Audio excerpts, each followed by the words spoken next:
Ciao a tutti, come mantenere la calma quando sei stressato? Allora, quando siamo stressati è più difficile mantenere la calma, proprio a livello, diciamo, di sostanze chimiche nel nostro cervello si genera adrenalina, ossitocina e quindi entriamo in uno stato confusionale, per cui è molto più difficile mantenere la calma.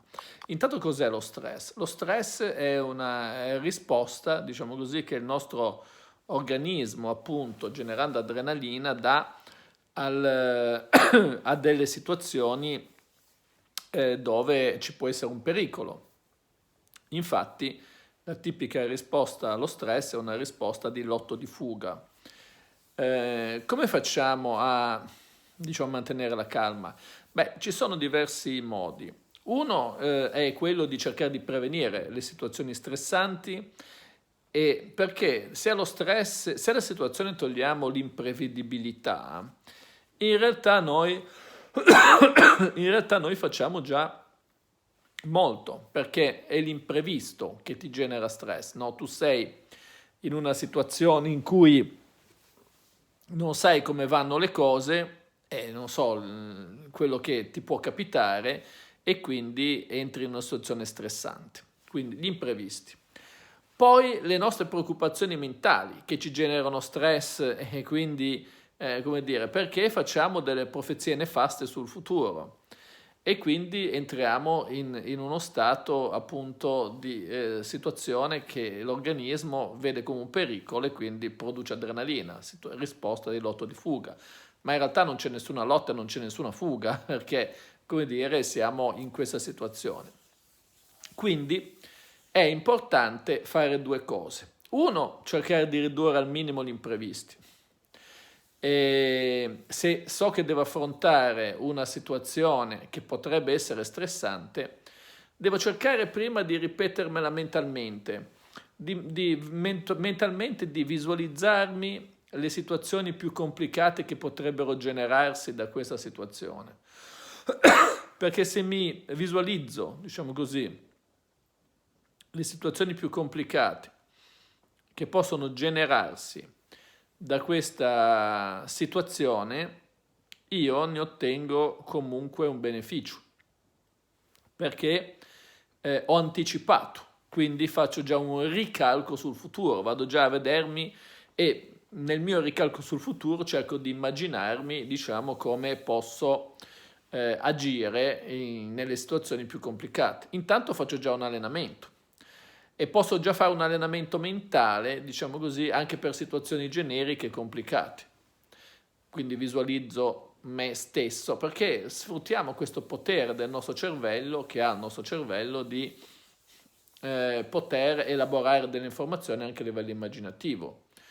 Quindi questa tra l'altro è una tecnica che usano anche molti sportivi, ad esempio per restare calmi durante situazioni di, diciamo, di stress sportivo, di appuntamenti, gare, quello che è.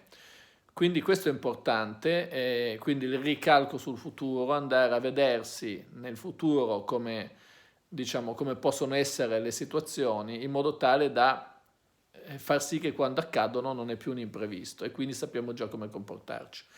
Visualizzando anche situazioni generiche, però abbiamo già una risposta prevista.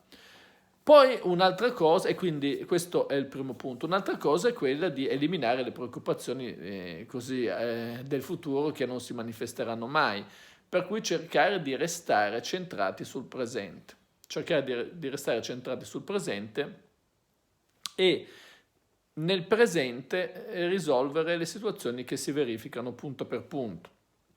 Quindi se io resto centrato sul presente e non mi immagino situazioni apocalittiche, riduco di molto lo stress. Questi due metodi, diciamo così, messi assieme, mi permettono di mantenere la calma proprio in situazioni stressanti. Perché un po', diciamo, le rendo meno stressanti, un po' io, restando proprio centrato sul presente, vivo momento per momento, non faccio proiezioni strane, cose strane, perché è la paura che mi frega. Cioè, nel senso che sono stati fatti degli esperimenti per cui attraversare una trave posta a 20 cm dal suolo non genera stress e quindi le persone vanno tranquillamente e riescono a passarla senza cadere. Se invece la trave è posta a 50 metri è più probabile che cadono perché hanno paura. Quindi, però se invece sono concentrato sul presente e vado sulla trave, non mi importa di vedere in futuro cosa succederà, se cadrò, se non cadrò, perché uno cade? Perché si fa l'idea apocalittica del fatto che cada, si visualizza già cadere e quindi risegue questa immagine. Invece io mi visualizzo che attraverso la trave tranquillamente e non ci penso neanche che sono a 50 metri. Ecco, questa è un'altra modalità per ridurre molto lo stress e mantenere la calma. Attraverso queste strategie immaginative noi abbiamo questa grande possibilità di mantenere la calma e quindi raggiungere molto più facilmente gli obiettivi, ottenere dei risultati positivi senza vivere dei risultati negativi e quindi tenere sotto controllo lo stress. Bene, per questo video è tutto, seguimi anche sulla pagina Instagram Massimo Teramasco, iscriviti al canale e iscriviti anche al mio nuovo canale Felicità Benessere di cui ti posto il link in descrizione. Ciao a tutti!